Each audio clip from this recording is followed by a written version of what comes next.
kenalan sama rekanan bisnis lah. Oh, rekanan. Di tengah perkembangan COVID-19 di Indonesia setiap harinya meningkat, berbagai kebijakan telah dikeluarkan oleh pemerintah pusat. Hal itu juga ditindaklanjuti oleh pemerintah daerah yang mengajukan pembatasan sosial berskala besar atau PSBB, salah satunya Malang, Jawa Timur.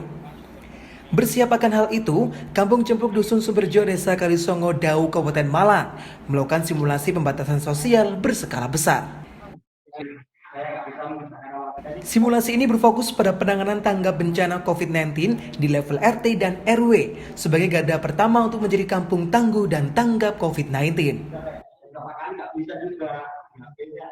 Tim Operasional Promosi Kesehatan Satgas COVID-19 Universitas Brawijaya, Dr. Ayunda Dewi Jayanti, sebagai pendamping simulasi mengatakan bahwa latihan ini menggunakan SOP yang disusun sendiri oleh warga Kampung Cempluk yang didasarkan dari sumber yang valid. Akhirnya warga yang kehabisan gas minta tolong kepada petugas. Teman-teman sekalian, ya, baru saja kami merapat ya, untuk persiapan sebagai tim medis untuk memperkuat simulasi yang nanti siang ini.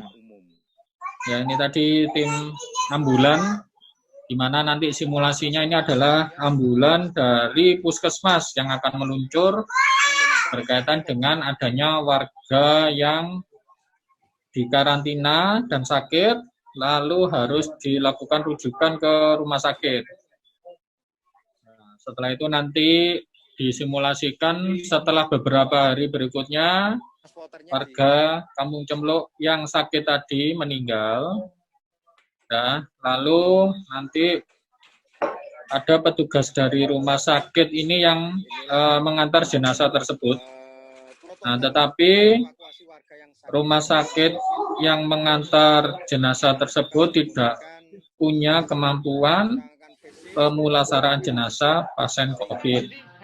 Sehingga karena warga Kampung Cempluk ini sudah mendapatkan pelatihan pemulasaraan jenazah pasien yang terindikasi COVID, maka tata laksana perawatan jenazahnya dilakukan di Kampung Cempluk ini sampai nanti prosesi pemandian, pemakaman, pengkafanan sampai nanti dimakamkan. Ya, tentunya dengan standar APD yang lengkap sebagaimana yang pernah dilatihkan oleh teman-teman Dr. Eriko waktu itu ya sama sebagai spesialis forensik. Itu. Karena sekali lagi pasien yang COVID ya, tidak boleh berlama-lama di rumah sakit, tidak boleh berlama-lama di rumah duka, tidak boleh berlama-lama, contoh mungkin untuk disolati di masjid, tapi 4 jam setelah meninggal harus segera dimakamkan. Seperti itu Pak Redi. Seperti di Malang, ini ada yang namanya PSC 119, Public Safety Center 119, di mana harusnya fungsi dari teman-teman ambulan 119 yang dibawa Dinkes, ini adalah untuk pelayanan pasien yang dalam kondisi emergensi yang hidup ceritanya. Nah, tetapi teman-teman 119 ini saat ini itu diminta tolong juga untuk mengambil jenazah di rumah sakit dan beberapa sampai mengantarkan ke tadi pemakaman tadi, ke liang lahat tadi. Nah, ini sebetulnya sudah tidak tepat lagi. Ya, karena memang tidak bisa dipungkiri mereka ini teman-teman yang di PSC 119 memang yang saat ini perbekalan APD-nya lengkap. Nah, ini kalau terus berlanjut ya, pasti mereka capek karena jumlah mereka saja antara 10 sampai 15 dan itu seharusnya untuk panggilan emergensi saja. Ya, bayangkan seandainya kalau harus merespon panggilan dalam hal ini adalah non-emergensi, kalau pas ada panggilan emergensi di wilayah kota atau kabupaten tersebut seperti apa? Otomatis kan bisa saja tidak direspon. Padahal sekarang panggilan emergensi, contoh mungkin ada pasien yang tiba-tiba tidak sadar, ya banyak ambulan-ambulan volunteer atau mungkin orang atau tetangganya ini tidak takut untuk merespon. Ya, padahal selama ini sebelum COVID ini itu bisa direspon. Nah, dengan demikian Kampung Cempluk ini punya inisiatif untuk menguatkan teman-teman yang di 119 tadi atau mengurangi bebannya pemerintah kota untuk menjadi kampung yang kuat, minimal adalah peran serta dalam berani mengambil seandainya ada pasien yang sakit dan berani memakamkan bila mana ada pasien yang dicurigai COVID.